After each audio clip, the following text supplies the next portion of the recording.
This has been an uninspiring Labor government, and we are committed to a positive, to a bold and an ambitious vision for New South Wales, and New South Wales deserves that.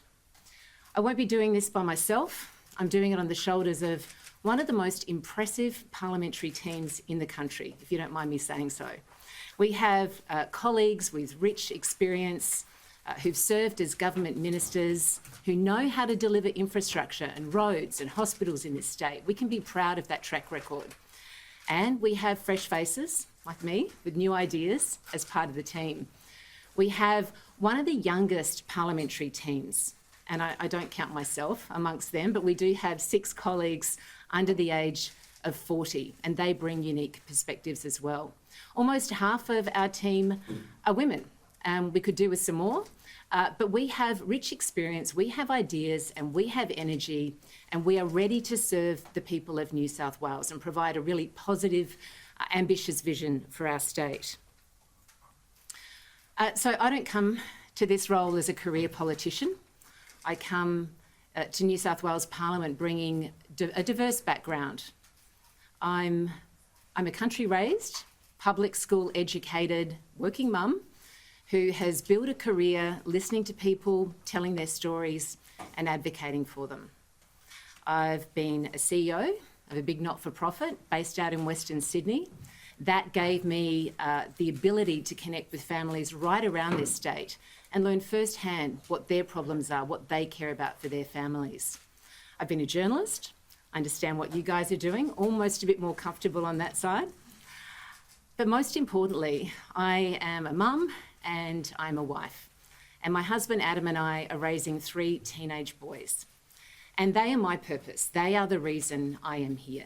They are the reason I want our state to be a better place. And I want that for all young people in New South Wales. I want young people to be able to dream big, and I want them to achieve even bigger. And I want that for their families too. And the thing I worry about, the thing that families worry about when I travel around New South Wales and around Sydney, is that things are getting really tough. Energy bills are going up. It takes longer to get a bed in a hospital. The rail system is unreliable. They're not getting home fast enough. Labor's given up on metros and any new infrastructure.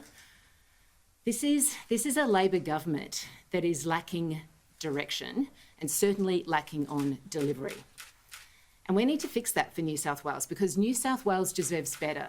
You know, this state used to be the engine room of the country, and now we've got builders leaving to go to Queensland, to the Liberal government there, because there is no pipeline of infrastructure in this state. My commitment is pretty simple, that the coalition under my leadership will work relentlessly for families. Families will be at the heart of everything we do, no matter what your family looks like or where you live. Families must be at the heart, and the Liberal Party has always understood that strong families mean we have a strong state. So we need to do better. We need to have a vision. We need to be optimistic. I'm an optimistic person. I lead a great team. I've got great faith and hope that over the next year, we're going to put up the fight to Labor. An uninspiring government, and the people of New South Wales deserve better. So I'm ready to roll my sleeves up and I'm ready to get to work. What's the first thing you're going to do? Do you mind if I ask Nat to speak first, and then I'm really happy to come back and... Yeah. Thank you, Leader. Well, it's been a tumultuous week, but one that has seen the Liberal Party come together unanimously behind Kellie Sloane. It's an exciting time for us all to ensure that we are the team that holds this dreadful government to account. Kellie is energetic, she's inclusive, she's inspiring, and she's absolutely down to earth when it comes to understanding families and kids and the challenges we all face. So I'm pleased to be part of that team, an energetic team, as she says. I'm looking forward to us holding Labor to account, particularly in relation to infrastructure, cost of living, transport, health, education, every area that they promised to do something better in, they have failed in.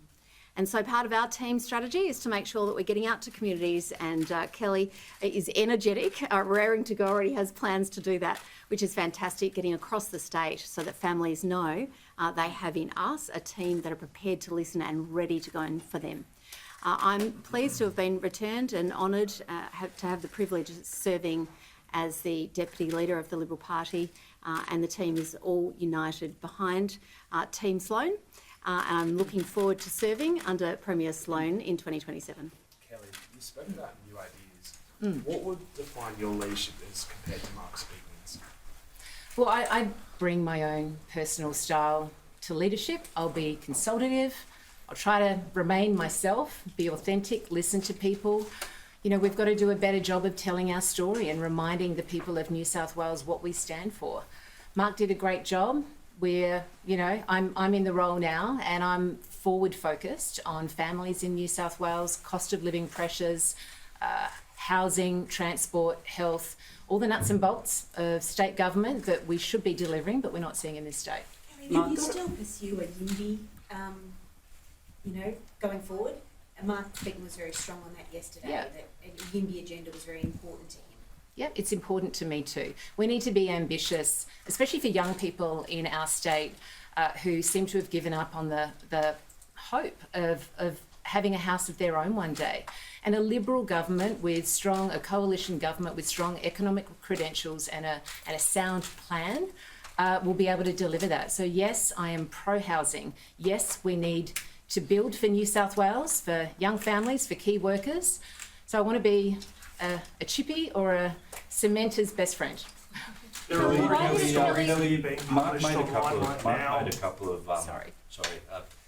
made a couple of pointed references yesterday to the brand damage caused by the federal Liberals, their net zero fight, their factional infighting.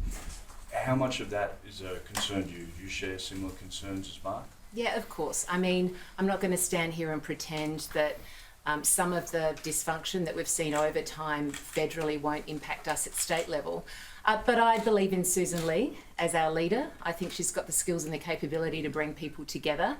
They are, an opposition that's just come out of an election defeat. They're finding their way. But I've got great faith that they'll find their true north, as we have here. But we are a united team here. We all get along well. I'm looking forward to working with our Nationals colleagues and with Gurmesh Singh. I was the health shadow while he was regional health, so we have an existing relationship. So, yeah.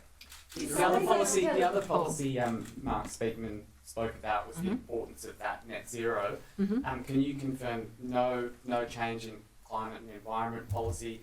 And just secondly, you mentioned cost of living. Are you going to take up the fight to Labor by proposing to reimpose the wage cap, or are you going to accept that that's now come off?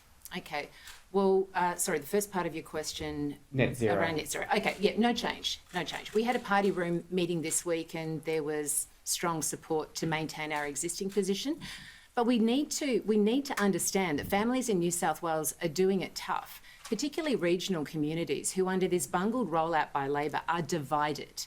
There's the haves and the have-nots. It doesn't seem fair. Energy prices have gone up by about 40%. We need to address those concerns for New South Wales families. We need to provide an equitable rollout of renewables, but we also need to be mindful that our priority has to be energy reliability and affordability, and we need to keep the lights on.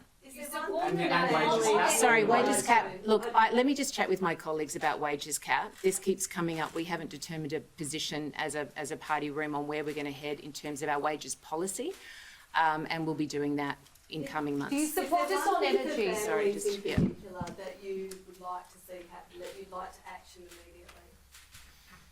immediately? No, look, I haven't. I'm going to be out. I'm not going to be having my feet under the desk very much in the short term. I'm going to be out in Western Sydney and Southwestern Sydney and regional New South Wales. I'm going to be asking families their views. I have a great bunch of colleagues who have ideas, and we're going to test those ideas. We're going to work through them as a party room, and then we'll be announcing them in due course. Do you support the Nationals' calls to slow down the renewable rollout, and what's your position on the Narrabri gas project? Okay, well, I'm going to work through all of that with our Nationals colleagues, and I'm really confident that we can work through some of these issues together. We've got great relationships. And what we need to address, though, is the very real concerns in regional communities about the rollout where there has been a lack of community consultation. There are the haves and the have-nots, and we believe there's a better way to do it. So we're going to start there. Is Narrabri Narrabri, we need gas. We need gas as a state. We cannot work without gas. There is going to be an energy shortfall, and we need to be agnostic about the technology that gets us there. But gas, of course, will be affirming. Apart from communication, how Kellie Sloane, the new opposition leader in New South Wales, obviously following on from the choice of Jess Wilson by the Victorian Liberal